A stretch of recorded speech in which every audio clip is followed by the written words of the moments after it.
भाइयों तथा बहनों, सभी को जय भीम, नमो बुद्धाय। और आप बड़े खुश होंगे, आनंदी होंगे और बड़े कुशल और मंगल होंगे, ऐसी कामना मैं करता हूँ। तो इस कार्यक्रम के संचालनकर्ता आदरणीय ब्रह्मचारी बोधि प्रकाश जी, जिन्होंने मेरा स्वागत किया, वे सभी धम्म मित्र भाइयों तथा बहनों, आज हम तीसरे दिन मिल रहे हैं पराभव सुप्त के इस अभ्यास शिविर में या पतन के इस शिविर में। तो बाबा साहब बुद्ध और उनके धम्म में सुचरित्र बनने रहने के लिए क्या करना चाहिए, इस हेडिंग में उन्होंने आदमी का पतन कैसा होता है ये उन्होंने बताने का प्रयास किया है उनकी भाषा में। तो हमने पहले दिन ये देखा है कि जो धम्म पर चलता है उसका विकास होता है, जो शीलों का आचरण करता है उसका विकास होता है, जिसने पुराना धर्म छोड़ा है उसका विकास होता है, जिसने बुद्ध का धम्म स्वीकार किया उसका विकास होता है। और कल हमने लगभग 5 गाथाएं देखे। विशेष तौर पर हमने देखा है कि जो जिनका पतन होता है उनको अच्छे लोग पसंद नहीं आते, उनको जो बुरे लोग हैं या जो असत पुरुष है वो उन्हें पसंद आते हैं। तो एक अर्थ से ऐसा समझो कि हमने कल ये देखने का प्रयास किया कि जो हम लोगों ने किसकी संगत करनी चाहिए।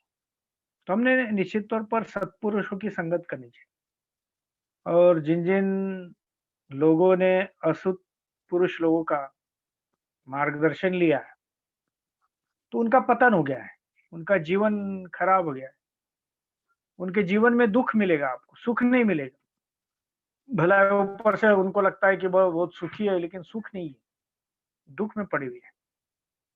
तो ये हमने देखने का प्रयास किया, और साथ ही साथ फिर हमने देखा कि निद्रालु है, भीड़-भाड़ में मस्त रहने वाला है, आलसी है, सुस्त है, क्रोधी है, इसके लिए उसका पतन होता है। जो व्यक्ति अपने माता-पिता का भरण-पोषण नहीं करता, ये उसका पतन का और एक कारण है। जिसके पास बहुत संपत्ति है, लेकिन वो अकेला ही उसका उपभोग करता है, ये भी उसके पतन का कारण है। क्योंकि हमने लोगों को बाँटना चाहिए, देना चाहिए। अगर हम जितना लोगों को देंगे उतना ही हमको मिलेगा, रिटर्न बैक जो बोलते हैं, हमने क्या केवल हम माँगते हैं तो केवल हम ही उसका उपभोग करेंगे, तो शायद हो सकता है कि ज़्यादा कुछ हम कर नहीं पाते। तो इसलिए हमने देना चाहिए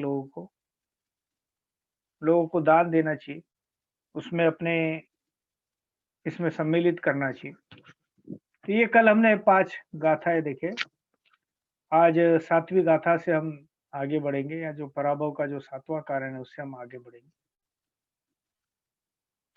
तो बुद्ध ऐसा कहते हैं कि जिस आदमी को अपने जन्म का, धन का, गोत्र का घमंड, जाति का अभिमान होता है, और जो भाई संबंधी है उनका अनादर करता है, ये पराभव का 7वां कारण है। तो विशेष तौर पर आप देखते होंगे कि जाति का घमंड बहुत है। अभी राजस्थान की एक घटना घटी कि जिसने मुच्छी बढ़ाया था अपने एक भाई ने, उसको दूसरे जो ऊंची जो जाति वाली, उन्होंने उसको मरवा दिया, गोली से उड़ा दी उसको।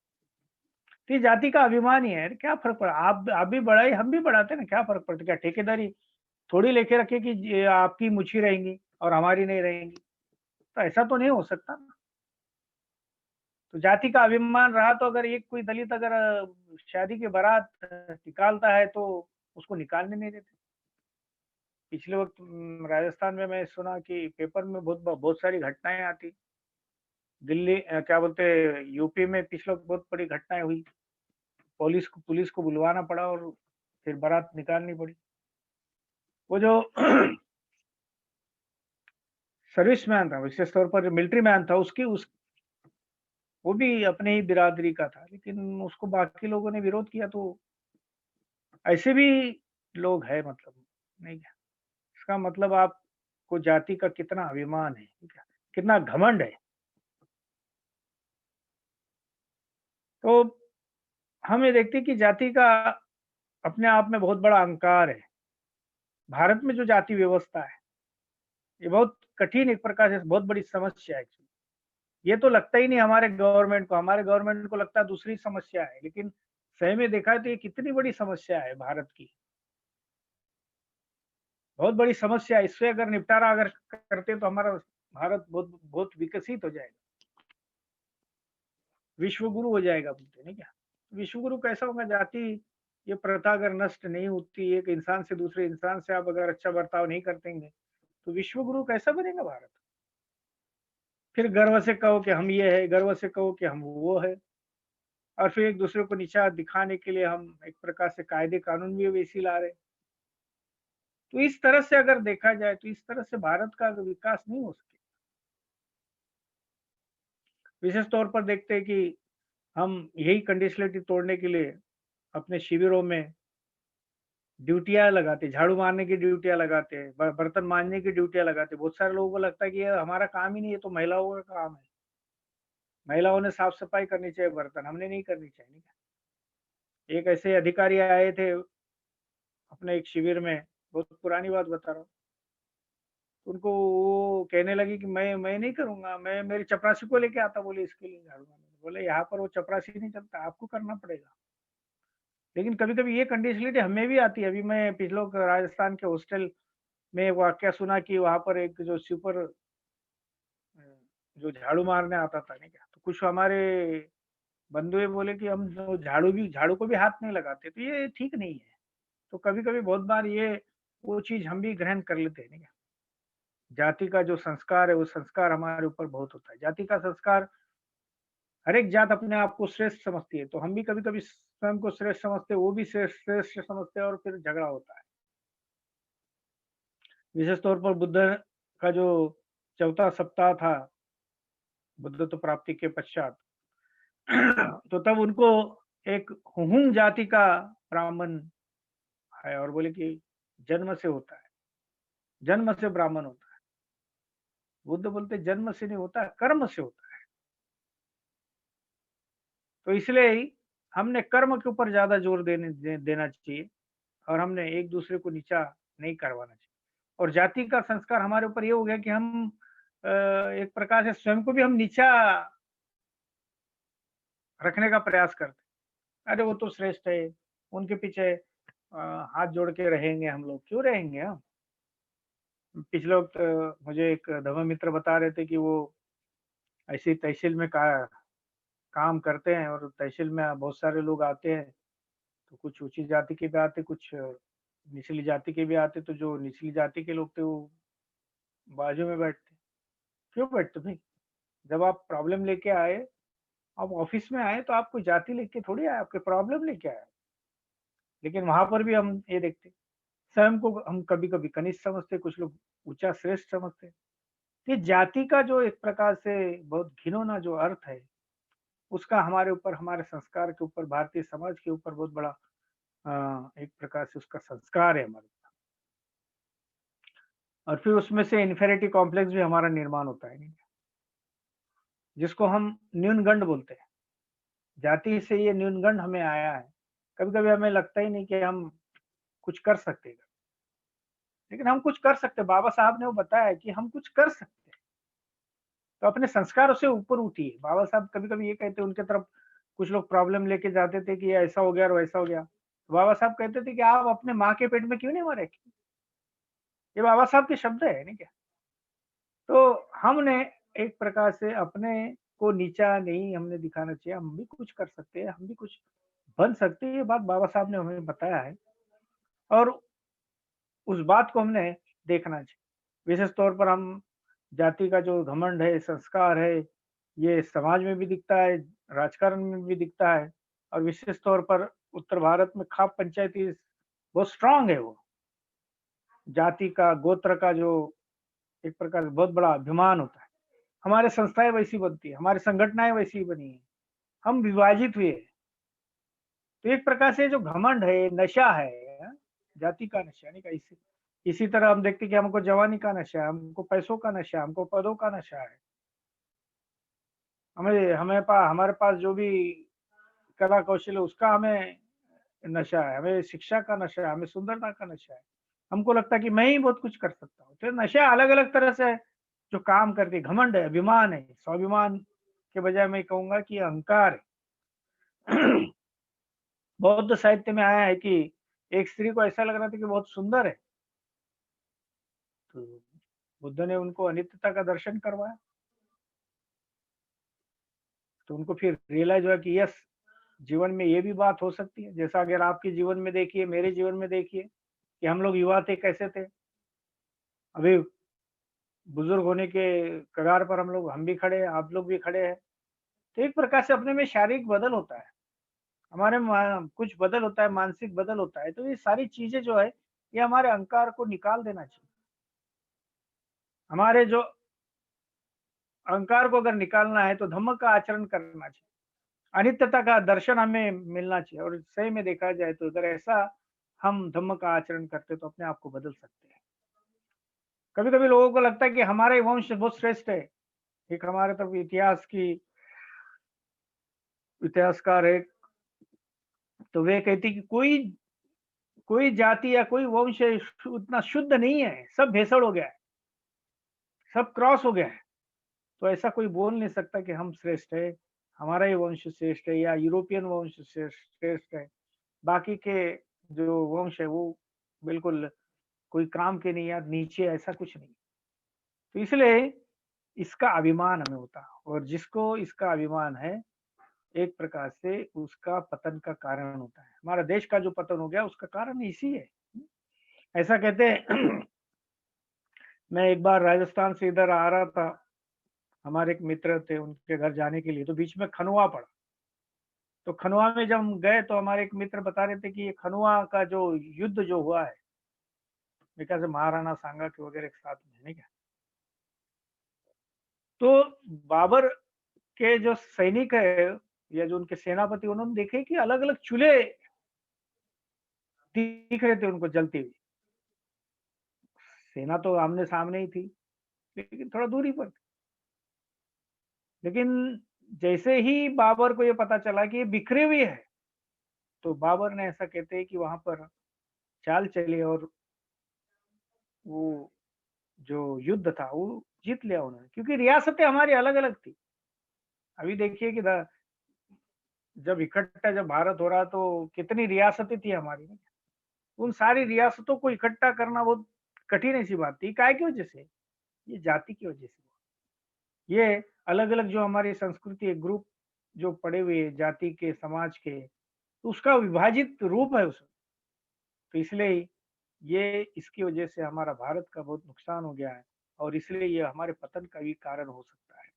तो इसलिए ही ये पतन का 7वां कारण है कि हमको जो जाति का जो या गोत्र का जो घमंड होता है, उसका कितना बुरा असर होता है। जैसा मैं इसके पहले भी कहा कि अगर गोत्र में शादी नहीं होती, नहीं क्या?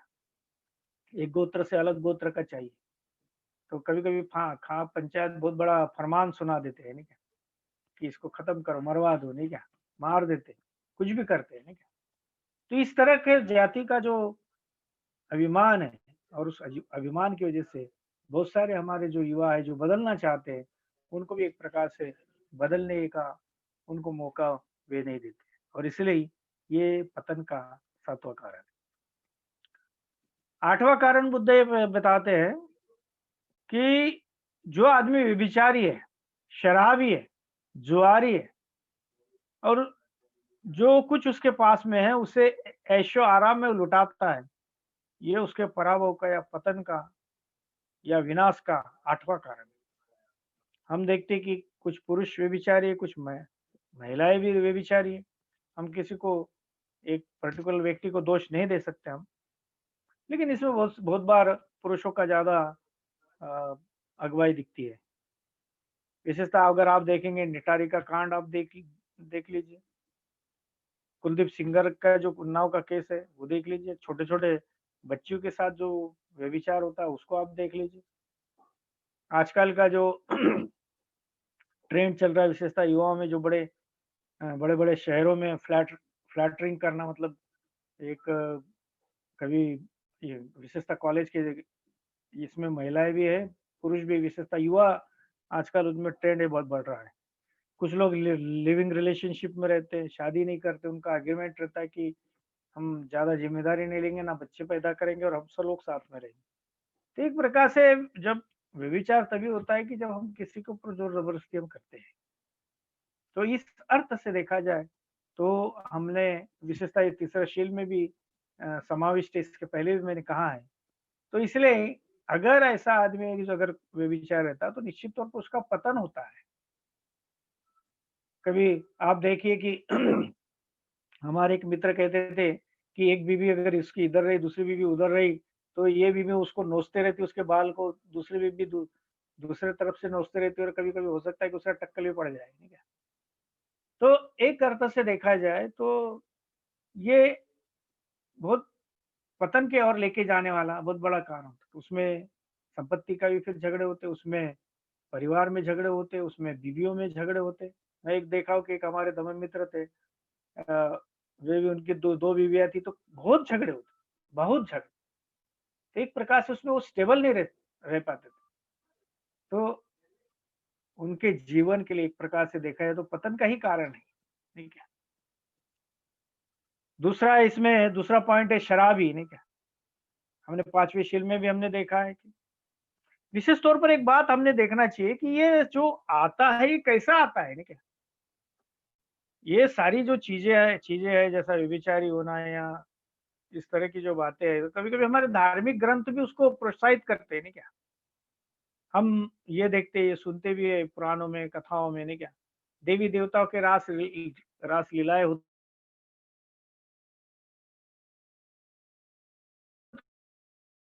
क्या फ़र्क पड़ता है? ये आते हैं, नहीं क्या? मैं तो कृष्ण का अवतार हूँ, कृष्ण ने जो किया वही मैं कर रहा हूँ, ये वो भी कहते हैं, नहीं क्या?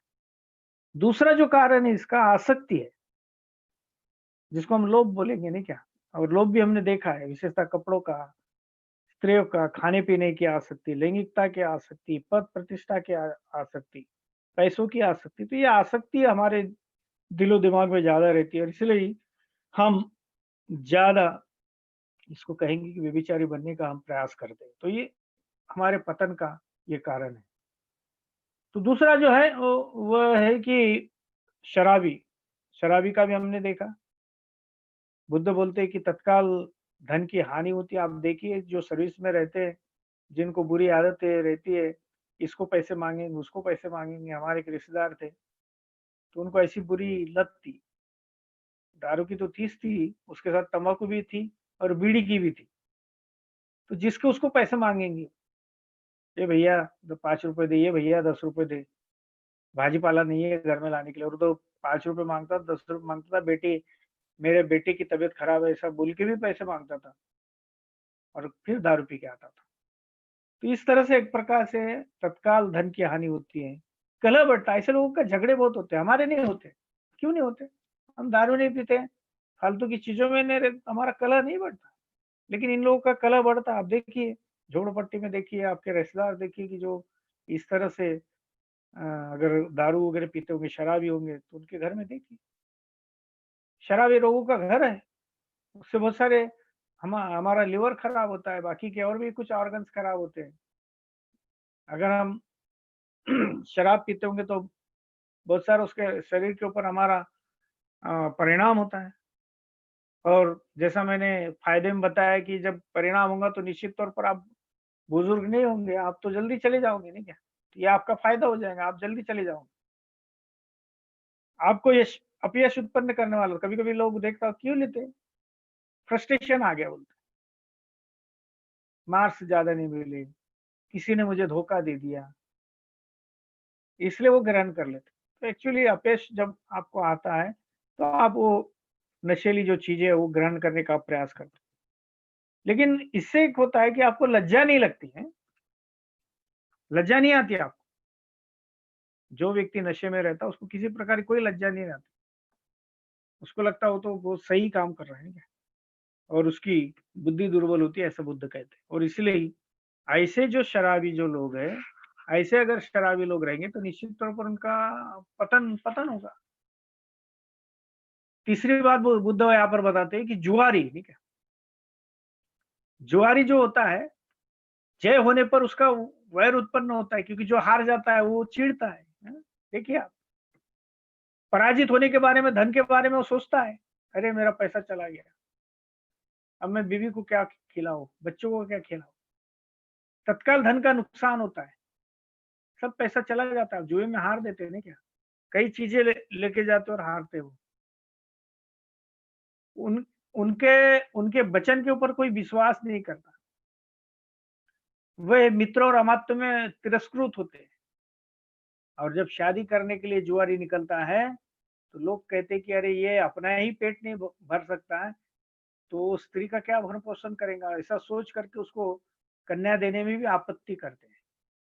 तो इसीलिए ही जो जुआरी भाई हो गए, हमने सट्टा नहीं लगाना है, हमने सट्टे की पट्टी नहीं खेलनी है, और भी बहुत सारे प्रकार से जुआ जो होता है अब आजकल मॉडर्न जो जुए हैं, वो भी हमने नहीं खेलना चाहिए, ताकि हम अपने पतन की तरफ हम न जाए, और इससे हमने छुटकारा पाना चाहिए। और ऐसा भी कहा है इस गाथा में कि जिस व्यक्ति को ऐशो आराम में रहते हैं, उनका ये पैसों का स्वयं पतन करते हैं। कोई-कोई देखते हैं हम कि जिस्म फरोशी का धंधा करते हैं। कभी कुछ जो बहुत बड़े-बड़े व्यापारी जो लोग होते हैं, बिज़नेस करते दिन में, रात में, बियर बार में समय बिताते हैं। उनका पैसा वहाँ जाता है, ऐशो-आराम में चला जाता है, और जब ऐशो-आराम में पैसा चला जाता है, तो फिर पैसा हाथ से निकल जाता है, तो आपका पतन होगा। ये पतन का 8वां कारण, जिसमें शराबी है, जुआरी है, व्यभिचारी है, और ऐशो-आराम में आपका पैसा आप गँवा देते हैं। 9वां जो कारण यहाँ पर बुद्ध बताते हैं कि जो अपनी पत्नी से संतुष्ट न रहकर वेश्याओं तथा पर स्त्रियों के पास जाता है, ये पराभव का और पतन का 9वां कारण। विशेषतः यहाँ पर क्लियर कट बुद्ध ये बताते हैं कि पत्नी से संतुष्ट न रहकर, अगर हम विवाहित हैं, बुद्धिस्ट थ्योरी के अनुसार या शीलों के अनुसार, अगर हम विवाहित हैं, तो उसमें हमने संतुष्ट रहना चाहिए। हमने अपने बीवी के साथ में एकनिष्ठ हमने रहना चाहिए, और बीवी ने भी पति के साथ एकनिष्ठ रहना चाहिए। अगर ऐसा अगर होता है, तो उस परिवार का विश्वास है, वो एक दूसरे के ऊपर रहेगा। लेकिन हम देखते हैं कि समाज में क्या दिखाई देता है? कई बार ये दिखाई देता है कि समाज में ढिलाई होने से कुछ कुछ जगह पूरे घर उनके उद्ध्वस्त हो गए, नष्ट हो गए। आप देखिए, आसाराम बापू को देखिए, राम रहीम को देख लीजिए आप। हाँ, बहुत बार ये किस्से सुनने को आते हैं, बहुत बहुत सारे किस्से आपने भी सुने हैं, आपके आजू-बाजू में घटित हुए। एक किस्सा हम सुन रहे थे, और वो रियल घटा है। हमारे एक मित्र परिवार में, उ उनकी बीवी शिक्षिका थी, विवाहित, लेकिन विवाहित शिक्षिका और एक उनके शिक्षक के साथ में संबंध बढ़ गए। जब भाई बच्चे ने देखा, अपनी आँखों से जब देखा, तो उसके माँ ने उसको चटके लगाए। बच्चा पागल हो रहा था, उसके बाल निकल जा रहे थे, और जब उसको पता चला, उसके हस्बैंड को पता चला कि ऐसा है, तो फिर पूरे अलग ही हो गए वो। हमारे घर के पास में, मैं तो रहता नहीं था, लेकिन हमारे घर के पास में एक वाक़या हो गया कि उनका भी ऐसे ही था। पिताजी वो क्या बोलते हैं, जो हस्बैंड है वो बाहर नौकरी करने जाते थे, जो उनकी बीवी थी बड़ी सुंदर थी, अच्छी थी दिखने के लिए, बड़ी अच्छी थी वो, और बड़ी सज्जन भी लगती थी। अब लेकिन पता नहीं, उनका किसी से कुछ था, संबंध थे उनसे। अब ये उनका जो हस्बैंड है, वो ये कहता है उनको कि अब मैं जा रहा हूँ, ट्रक पर जा रहा हूँ, ड्राइवर के लिए जा रहा हूँ, तो 2 दिन बाद आऊँगा। लेकिन शायद उसको पता होगा या कुछ घटा होगा, मालूम नहीं। तो रात को 9-10 बजे जब घर में आया, तो घर में देखता है कि दूसरा व्यक्ति है। तो वो तो व्यक्ति भाग गया, लेकिन इसने अपने और लिया लोहे का राड इतना बड़ा और लिए 2 वार किया, बीवी को खत्म कर डाला। बच्चे का क्या हो गया? बच्चे सब रास्ते पे आ गए। एक प्रकार से इस तरह की घटनाएँ हम समाज में देखते हैं, इस तरह की घटनाएँ होती रहती हैं। आप देखिए कि वेश्यागमन से एड्स होता है और एड्स एक प्रकार से देखा जाए तो हमारे समाज में बहुत तेज़ी से फैला हुआ है। हमको कभी-कभी पता नहीं है, लेकिन हमारे आजू-बाजू अगर इर्द-गिर्द अगर आँखें खोल के देखेंगे, तो एड्स का जो प्रमाण है बहुत ज़्यादा है। बाबा साहब एक बात कहते हैं, हमको इज़्ज़त प्यारी है, लाभ प्यारा नहीं है बोलते। शीलवान और चरित्रवान स्त्री यह भली-भाँति जानती है कि वेश्यावृत्ति से कितना फ़ायदा होता है। तो हमारे मुंबई शहर में वेश्याओं का एक मोहल्ला है। बाबा साहब के वाक्य बता रहा हूँ मैं, जो उन्होंने कहा, जो आपने भी पढ़ा होगा। वेश्याओं का एक मोहल्ला है, वे वेश्याएँ सवेरे 8 बजे सोकर उठने के पश्चात नाश्ते के लिए पास के होटल में जाती है और आवाज़ देती है। बाबा साहब थोड़ा नकल करते हैं उस बात की, थोड़ा अभिनय करते बाबा साहब बिल्कुल बारीक आवाज़ में। सुलेमान, अरे 1 प्लेट मटन और 1 पाव रोटी लेके आ। अरे सुलेमान लेकर आता। इसके अलावा चाय, पाव और केक वो खाती है, किंतु हमारे अछूत जो माँ-बहनें हैं, चटनी-रोटी भी नसीब नहीं होती, मात्र वे इज़्ज़त से रहती है। तो ये बात बाबा साहब कहते हैं। बाबा साहब क्या कहते हैं कि हमारी जो लड़ाई है, फ़ायदे के लिए नहीं है, बल्कि इज़्ज़त के लिए। मनुष्य जीवन की पूर्णता के लिए अगर लेके जाना है, तो हमें उसके लिए प्रयत्नशील रहना चाहिए, प्रयास करना चाहिए। लेकिन भाई और बहनों, मुझे दुःख के साथ कहना पड़ता है, शर्म आती है। मैं एक सर्वे पढ़ रहा था और उस सर्वे में ये लिखा था कि 40% वेश्या ये अनुसूचित जातियों में से है। मैं जिस कॉलोनी में रहता अभी यहाँ पर, अभी जहाँ पर हूँ, वहाँ पर घर काम में आने, क्या बोलते, घर घर में काम करने वाली, बर्तन धोने वाली, कपड़े धोने वाली महिलाएँ आती रहती, लड़कियाँ आती रहती। और उनके जो माता-पिता है या हस्बैंड है, हाँ? वो उनको दारू का व्यवसाय, दारू है, बीड़ी है, अलग-अलग शौक है उनको। तो एक लड़की जो आती थी हमारे एक मित्र के घर में, भी काम करती थी, कपड़े कपड़े धोती थी, बर्तन मांजती थी। तो उनके पिताजी ने क्या कहा, कुछ भी कर, बोले मेरे लिए पैसे ला। तो एक प्रकार से ये जो बात है, ये अपने स्लम में, झोपड़पट्टी में बहुत गति से बढ़ रहा है। समाज ने, आपने और मैंने गंभीरता से इसके ऊपर विचार करना चाहिए कि सही में इस जो लोग दलदल में फंसे, उनको हम लोग कैसा निकाल सकते हैं। बहुत बुरी तरह से लोग फंसे हुए हैं, बहुत बुरी तरह से लोग इसमें जकड़े हुए हैं। तो हमने उनको बाहर निकालने का हमने प्रयास करना चाहिए। तो ये 9वां कारण है अपने पतन का। तो 10वां जो कारण है, वृद्ध व्यक्ति जब नवयुवती को लेके आता तो उसकी ईर्ष्या के कारण वह सो नहीं सकता। ये उसके पतन का 10वां कारण।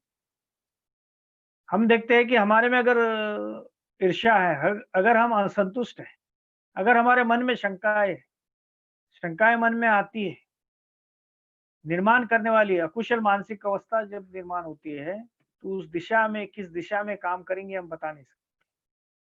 तो इसलिए जो ईर्ष्या है, वो जो स्पर्धा है, हमको पसंद नहीं आती। हमको चीज़ें लोगों की पसंद नहीं आती, कितना भी अच्छा कर लीजिए आप। चाहे आप अच्छा प्रवचन दीजिए, चाहे आप अच्छा टॉक आयोजित कर दीजिए, अच्छा ऑर्गेनाइज़ कर दीजिए, हाँ, ये इसमें ऐसे रह गया, ये इन्होंने कर लिया। कुछ लोग कुछ तो कुछ करेंगे नहीं और बोलेंगे कि अरे! इनको क्रेडिट जा रहा है, हमको क्या मिल रहा है?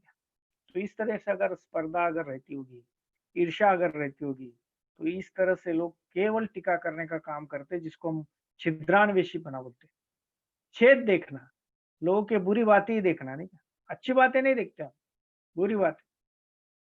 तो हम अक्सर ये किस्सा बता रहे थे पेंटर का, कि वो पेंटर ने लिख के रखा, अगर कुछ एक बड़ा अच्छा चित्र निकाल के रखा था उन्होंने, और उसमें एक नीचे में लिखा रहता है, अगर आपको कुछ दुरुस्ती करना है, तो आप कर सकते हैं। तो इतना दुरुस्ती कर लिए लोगों ने कि पूरा जो चित्र था पूरा बेढंग हो गया। तो इसलिए क्योंकि स्पर्धा रहती, ईर्ष्या रहती, हमको पसंद नहीं आता, हमको स्तुति पसंद नहीं आती। दूसरे की जो अच्छाई है ना वही पसंद नहीं आती हमें। तो कभी-कभी क्या समझ में नहीं आता, कभी-कभी मैं देखता हूँ कुछ-कुछ जगह कुछ नहीं रहता एक्चुअली उनको पसंद है, क्यों पसंद नहीं आता मुझे मालूम नहीं। लेकिन अंदर में बहुत ईर्ष्या रहती है और ये ईर्ष्या की वजह से हम लोगों को नापसंद करते हैं। इस ईर्ष्या की वजह से विशेषतः महिलाओं में भी ये बात दिखाई देंगी आप, पुरुषों में भी दिखाई देंगी कि हम उसको स्वीकार नहीं करते। हम ऑलवेज कंपेयर करते हैं। अगर किसी दूसरे बच्चों की स्तुति कर लिया जाए, कामयाबी जब मिली ऐसा हम कहते हैं, तो वो स्तुति पसंद नहीं आती हमें। हम काला देखते, बुरा देखते, छेद देखते, यही काम हम करते। कहाँ वो व्यक्ति की चूक होती, केवल यही देखने का हम प्रयास करते हैं। और बहुत बार ये चीज़ें संगठनों में दिखाई देती है, हमारे आंदोलन में भी दिखाई देती, आंदोलन के बाहर दिखाई देती, हर जगह ये चीज़ें दिखाई देती। एक अगर आप अच्छा काम करेंगे तो लोगों को पसंद ही नहीं हो, वो बोले पूरा ही काम बेकार ही है, तो पुण्यानुमोदन नहीं करते वह। इसका मतलब ही ऐसा है कि हम ईर्ष्यालु है। इसका मतलब ऐसा है कि हमें ईर्ष्या है और हमने विशेष तौर पर संघ में सुबुद्धि जी ऐसा कहते हैं कि 99% हमें पुण्यानुमोदन करना चाहिए, 1% हमने टीका करना चाहिए। हम लेकिन इसके उल्टा करते हैं। हम 99% टीका करते हैं और 1 ही टक्का हम पुनर्नवोदन करते हैं। और इसलिए जब आदमी में ईर्ष्या होती है, चिंता होती है, अस्वस्थता होती है, तो निद्रा नाश होता है। आप देखिए जो लोग विचारों में पड़े हुए रहते हैं, कभी बहुत टेंशन में रहते हैं हम लोग, देखिए नींद नहीं आती आपको, वही विचार चलता है। करवटें इधर की उधर बदलते रहते हैं आप रात भर। अगर आपके मिसेस या बच्चे अगर आपको देखते हुए बोलते होंगे, "क्या चल रहा है पापा जी, क्या चल रहा है?" आप बोलते, "कुछ नहीं चल रहा है।" लेकिन मन में चलते रहता है। तो उससे निद्रा नाश भी होता है और निद्रा नाश होना एक प्रकार से पागल के होने जैसा है। कभी-कभी कुछ लोग मानसिक पागल हो जाते हैं, फिर शॉक लेना पड़ता है। क्योंकि इस ईर्ष्या से, स्पर्धा से कभी-कभी लोग इतने डिप्रेशन में जाते हैं, इतने भयानक नीचे चले जाते हैं कि उनको शॉक लेना पड़ता है। और इसलिए भाइयों-बहनों, हमें ये देखना चाहिए कि क्या हम में स्पर्धा है क्या? हम ना लोगों ने क्या अच्छा ही स्वीकारना चाहिए। उसका अनुमोदन कीजिए नहीं क्या? मोदित हो जाइए। आपको कोई तकलीफ नहीं होगी, आपका पुण्य बढ़ेगा, आप अच्छे रहेंगे। अगर ईर्ष्या रहेगी, तो आप अच्छे नहीं रह सकते, आप सुखी नहीं रह सकते। तो इसलिए ये आपका पतन का ये 10वां कारण है कि आपके मन में अगर ईर्ष्या रही, तो आपको नींद नहीं आती, आप सो नहीं सकते और एक प्रकार से कभी-कभी हम पागल भी हो सकते हैं। कभी-कभी उस ईर्ष्या से हम कुछ भी लोगों का कर सकते हैं, कत्ल भी कर सकते हैं, क्या नहीं कर सकते, बहुत कुछ कर सकते हैं। तो इसलिए इसमें हमारा क्या बोलते हैं फायदा नहीं होगा, हमारा नुकसान होगा, हमारा पतन होगा।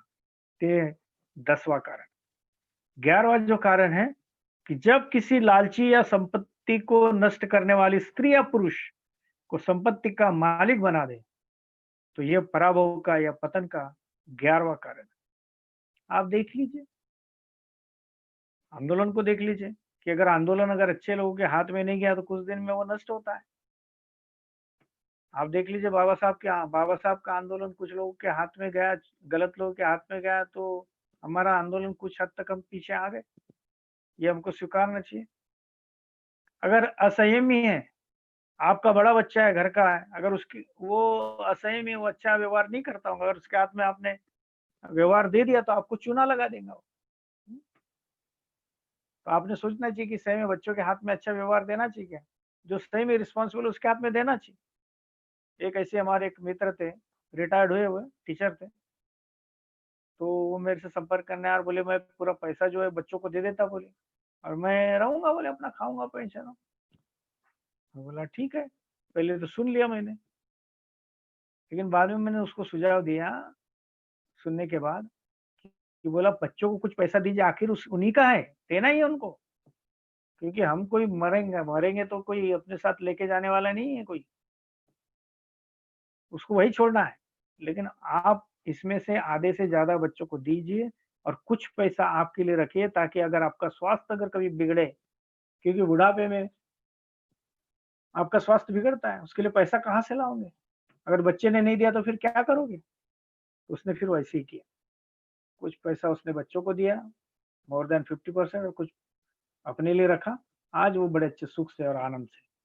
तो कहने का तात्पर्य ये चीज़ें होती है। लेकिन अगर लालची व्यक्ति स्त्री हो या पुरुष हो, ठीक है? आप देखो कभी-कभी पेपर में सुनने आता है कि एक कोई जो स्त्री रहती है वो लोगों को फँसाती रहती। हम देखते हैं कि कुछ पुरुष भी है लोगों को फँसाते ही रहते हैं। तो इस तरह से जो लोग हैं और संपत्ति हड़पने के लिए क्या-क्या नहीं कर सकते, क्योंकि लालची है, लालच है। अब जैसा हमारे मित्र ने कल सवाल पूछा था नहीं क्या उनको पैसे दिए लोग, तो उन्होंने दिए नहीं, क्या करेंगे, ठीक है? तो कुछ लोग लालची होते हैं, तो वो तो यही देखते हैं कि आपके पास से कितना ज़्यादा आ जाए। मैं एक हमारे जो मेरे मित्र थे वो बता रहे थे कि अभी देखो नोएडा में बहुत सारे लोग को पैसा मिलता है क्या? ज़मीन खेती बिकने की वजह से सरकार ने अधिग्रहण करने की वजह से बहुत सारा पैसा उनको मिला। तो एक ऐसी व्यक्ति थी कि वे वो बुजुर्ग थे, उनको बहुत पैसा मिला खेती का। तो बच्चे के मन में लालच आ गई कि फ़ोर व्हीलर लेना चाहिए, ये करना चाहिए, वो करना चाहिए। तो वो जो बूढ़े बाबा थे वो नहीं देना चाहते थे। इसने बच्चे ने एक दिन देखा और उनका गला घोट दिया और मरवा डाला। बाद में सब संपत्ति उसने एक प्रकार से हासिल कर ली। तो एक प्रकार जो लालची है, अगर आपके बच्चे होंगे, अगर लालची अगर आपके परिवार के लोग होंगे, तो आप उनसे सावध रहिए, ताकि आपको जो अघटित जो चीज़ें हैं, वो अघटित चीज़ें नहीं घटनी चाहिए और आपका पतन नहीं होना चाहिए। अगर आपका पतन हो गया तो समझो कि आप गए। बहुत बार ये चीज़ें होता है कि पहले तो हम अच्छे काम से आते, अच्छा कार्य करते, लेकिन बाद में लोग लालची हो जाते। संस्था में देखो बहुत सारे पॉलिटिक्स में देखो आप कि लोग लालची हो जाते हैं और पैसा कमाने लग जाते हैं। तो लालची जो व्यक्ति है उसको हरा-हरा दिखता है। हम अगर मेहनत की संपत्ति या कमाते हैं नहीं क्या, आज के बच्चे वो उतना कष्ट वो सहन नहीं करते नहीं क्या, सावधानी नहीं लेते, पढ़ाई नहीं करते, पैसों से नशा करते या इधर-उधर घूमते रहते लड़कियों के पीछे, घूमने के लिए फालतू खर्चे करते, पार्टियों में जाते नहीं क्या। ये लालची जो व्यक्ति है, ये लालची व्यक्ति जो कैसा होता है ये हमने पहले दिन ही देखा है नहीं क्या। विशेष तौर पर आप देखिए रिश्तेदारों में देखिए, परिवार में देखिए अगर आपकी जायदाद है, आपके पिताजी की जागीरदार जायदाद है तो 2 भाई झगड़ते रहते हैं और जो लालची भाई वो ज़्यादा हड़पने का प्रयास करता है। लेकिन हमने पहले दिन जो हमने देखा है कि जो लालची जो व्यक्ति होता है, थोड़ा देता है बहुत ज़्यादा पाने का प्रयास करता है। विपत्ति में वो काम करता है, स्वार्थ के लिए आपकी सेवा करता है और आपकी जो धन संपत्ति वो हड़पने का वो प्रयास करता है। इसलिए ऐसे जो लालची व्यक्ति है, ऐसे लालच जो फायदा बताएँगे, तो हम भी कभी-कभी फँसते हैं। अपने आंदोलन में हुआ है ये चीज़ें।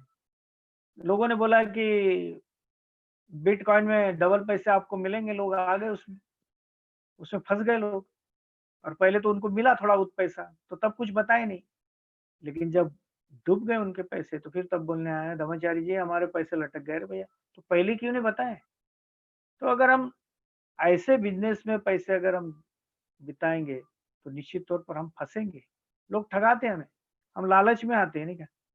घर में आते ही कोई कहता है कि पॉलिश लगा के देते हैं, आपका सोना चमकाते हैं और वो जो गलत जो सोना जो कहते हैं फिर वो कि आप जाइए घर में जाइए पानी लेके आइए, मुझे प्यास लगी है।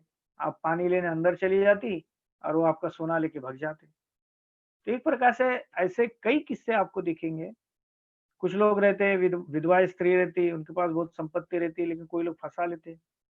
पहले मदद करने का भाव रहता है, फिर धीरे-धीरे प्यार में पड़ते, फिर शादी कर लेते, संपत्ति हड़प लेते, बाद में छोड़ भी देते। और ये बेचारी जो स्त्री है वो बिल्कुल अम, एक प्रकार से रास्ते पर आ जाती है। तो इस तरह से हम ठग जाते हैं। तो लालची में एक प्रकार से अगर लालची में हम लोग फँस गए, तो हम ठग भी जाते हैं। हमने ठग नहीं जाना चाहिए, हमने उस लालच में फँसना नहीं चाहिए। अगर लालच में फँस गए, तो आपका भाई और बहनों ध्यान में रखिए कि आपका नुकसान होगा। एक जना ऐसे मेरे को बोल रहा था, ये कम से कम 17-18 साल पहले की बात बता रहा हूँ, कि बोले रत्न सिद्धि आपको 17,000 में आपको 3 लाख का फ्लैट मिल जाएगा। अरे बोला अगर 17,000 में मुझे 3 लाख का अगर फ्लैट मिलता, तो मैं काहे को 3.5 लाख का लोन लिया था। सिंपल सा गणित है, लेकिन हम उसमें चंगुल में आ जाते हैं। वो केवल आपको 17,000 में फ्लैट नहीं मिलने वाला है। आपको चेन सिस्टम में जाना पड़ता है और चेन सिस्टम में आपका फ़ायदा नहीं होता, वो दूसरों का फ़ायदा होता है। तो इसलिए ही ये ऐसे जो बिज़नेस है, ऐसे जो बातें जिसमें लालच आती है हमें, तो हमने फँसना नहीं चाहिए। अगर आप फँस गए, तो समझिए कि आपका पतन हो गया। आप बिल्कुल ज़मीन में आ जाओगे, ज़मीन में गिर जाओगे, आप पैसों से ठग जाओगे, आप फँस जाओगे। तो ऐसी चीज़ें भाई और बहनों हमने ऐसे व्यवहार हमने नहीं करना चाहिए। अगर ऐसे व्यवहार करेंगे आप, तो आपका पतन हुए बगैर रहेगा नहीं। ये 11वां कारण है अपने पतन का। 12वां जो कारण बुद्ध बताते हैं कि जो क्षत्रिय अल्प संपत्ति वाला, महालालची, महत्वाकांक्षी होने के कारण राजा बनने की आकांक्षा रखता है, ये पराभव का पतन का 12वां कारण है। तो यहाँ पर भी लालची बताया रहते हम लोग गली में बोलते दिल्ली की भाषा, दिल्ली को बदल देंगे नहीं क्या? बहुत बार आदमी को पद की बड़ी इच्छा रहती, लालसा रहती। अगर पद आपको नहीं मिला तो दूसरे लोग आपको नीचे गिराने का आप प्रयास करेंगे। विशेष तौर पर आपने देखे होंगे कि जो खेकड़े की स्टोरी होती है ना क्या? एक बाजार था, इस बाजार में एक जो महिला थी वो मच्छी बेच रही थी, कुछ खेकड़े बेच रही थी। अब मच्छी का जो पार्ट था, झींगे का जो पार्ट था, वो तो ढका हुआ था, लेकिन खेकड़े का पार्ट जो खुला था। तो आप आपके जैसा सज्जन कोई व्यक्ति यार पूछ रहा उस लेडीज को, बोले आप ये सब ढक के रखे खेकड़े के डब्बे को क्यों आप खुला करके रखे उसके पॉट को। वो बोले क्या होता है, एक खेकड़ा अगर ऊपर चढ़ा तो दूसरा खेकड़ा उसके ऊपर चढ़ता है, तीसरा चढ़ता है और फिर तीनों के तीनों गिर जाते हैं। तो अगर लालची अगर रहे तो एक प्रकार से हम एक दूसरों को गिराते हैं, गिराने का हम प्रयास करते हैं। बुद्ध काल में ये चीज होगी नहीं क्या? बुद्ध काल में देवदत्त ने क्या किया बुद्ध के साथ? बुद्ध को कहने लगे यार आप तो वृद्ध हो गए अभी, आप भिक्षु संघ की सत्ता मेरे पास दे दो आप। बुद्ध कहते कि मैं सारिपुत्र महामोगलान को नहीं देता, जो सेनापति थे, हैं? तो आपको कैसा दे सकता हूँ? संघ का नेतृत्व है वो धम्म करेगा, लेकिन उसको बात ये पची नहीं उसको। उन्होंने क्या किया बाद में? संघ में फूट डालने का प्रयास किया, बुद्ध को मारने का प्रयास किया, ऊपर से पहाड़ों से पत्थर गिराया बुद्ध नीचे जब जा रहे थे, हाथी भेजा, अजात शत्रु को भड़काया, बहुत सारी चीजें किया, लेकिन बुद्ध स्थिर थे। लेकिन हम स्थिर नहीं रहते नहीं क्या? क्योंकि हमें उतनी वो क्षमता नहीं है जानने की, हमें वो कर्म नहीं है, इतने पक्के कर्म नहीं है हमारे कि जो हम लड़ सके। तो इसलिए ही हमने स्थिर रहना चाहिए। यही बात देख लीजिए आप, राजा राजाओं जो भी हुए देखे होंगे आपने कि अपने भाई को मरवा दिए, अपने पिताजी को मरवा दिए और राजा का जो सिंहासन है, गद्दी है वो है, उसको अपने इसमें काबिज कर ली। राजा अजातशत्रु का उदाहरण लीजिए आप, बुद्ध के ज़माने की बात कर रहा हूँ, कि बिंबिसार को और उनके जो बीवी है, उनको तड़पा-तड़पा के भूखे रहकर उनको मरवा दिया और राज सिंहासन की जो गद्दी है, वो गद्दी हासिल कर ली। लेकिन उसको जब बच्चा पैदा हो गया तो उसको बड़ा तकलीफ होगी।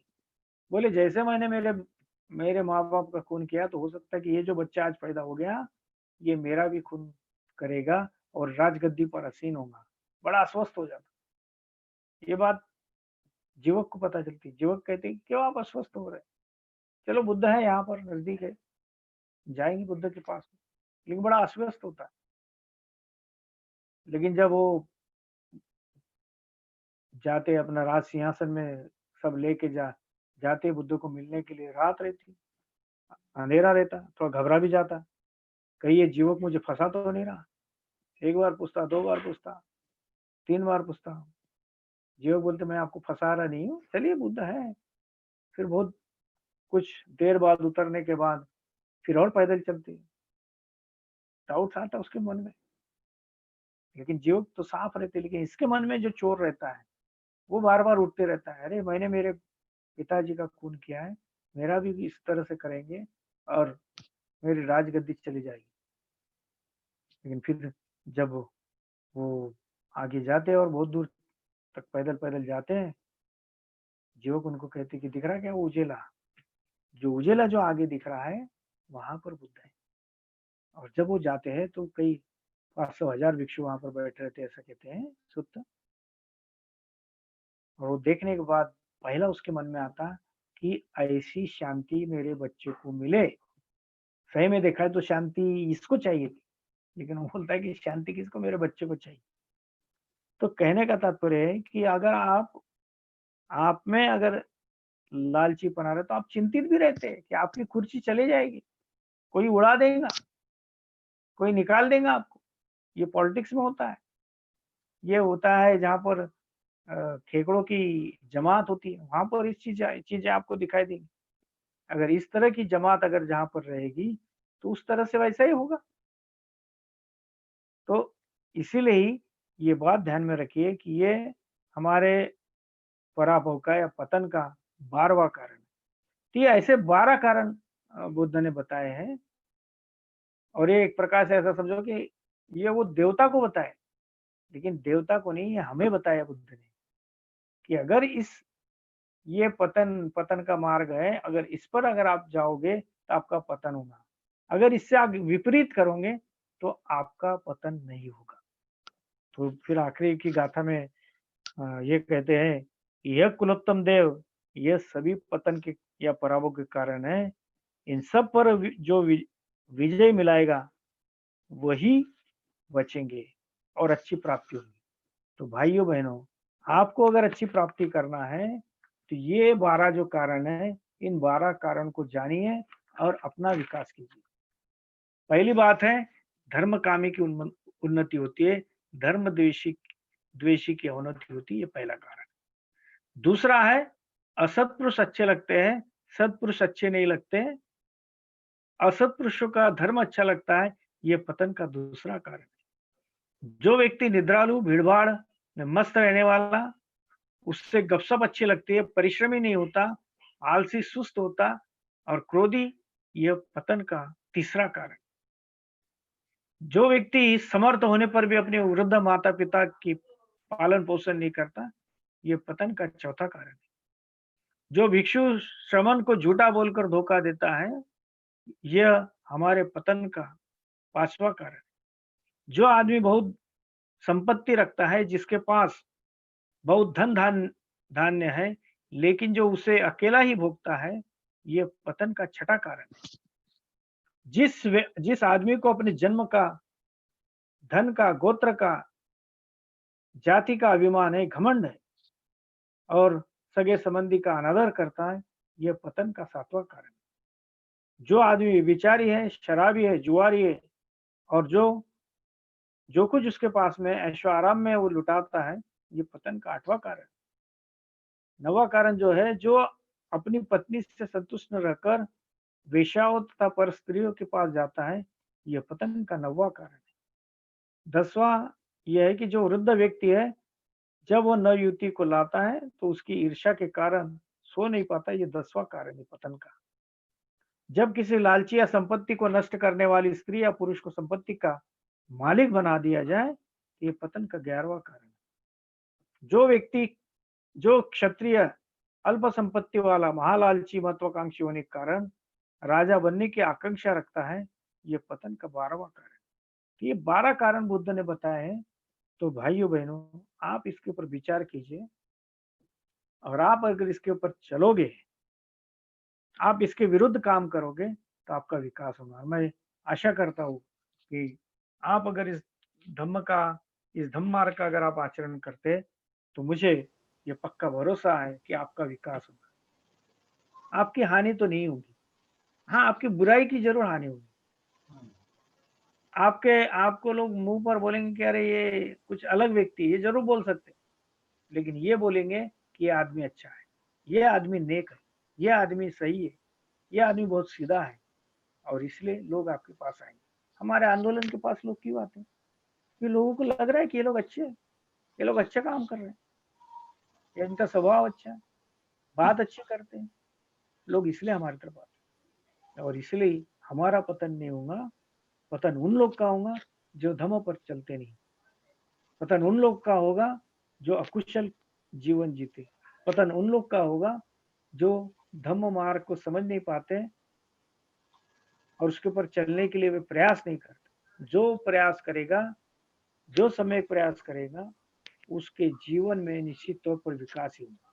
इसलिए यहाँ पर मैं आपसे विनती करता हूँ कि वीर्य पारमिता का आप आचरण करें, सम्यक प्रयास का आप आचरण करें और इस बोधि चित्तों का आप बढ़ाइए।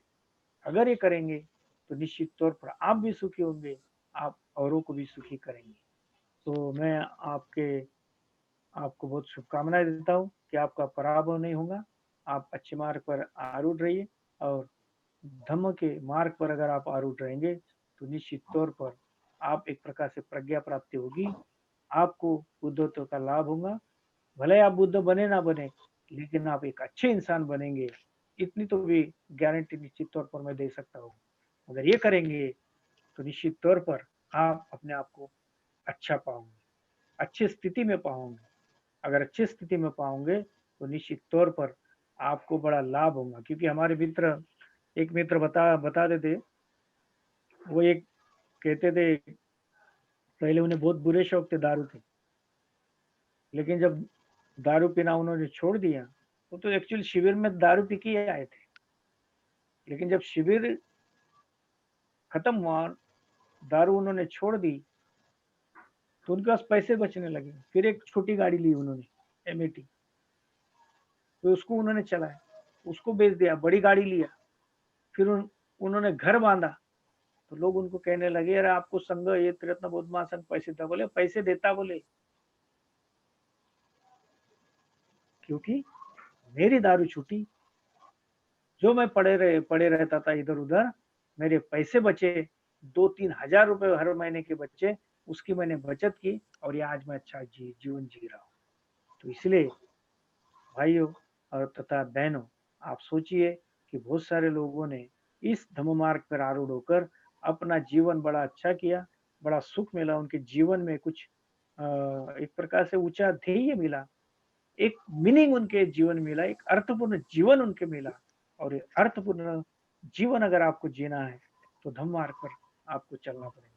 सो मैं आपको बहुत बहुत शुभकामनाएं देता हूँ कि आपका जीवन सुखी हो, आपका पारिवारिक जीवन सुखी हो, आप पतन के मार्ग से दूर होकर आप धर्म का आचरण करें और अपना विकास करें। तो धन्यवाद। मुझे जो दिल्ली के धर्माचार्यों ने यहाँ बोलने का मौका दिया, दिल्ली केंद्र ने, तो उन सभी धर्माचार्यों का, धर्म मित्र भाइयों का और आप सभी जो जुड़े हैं, तो आप सभी को मैं धन्यवाद देता हूँ और यही मैं रुकता हूँ। धन्यवाद।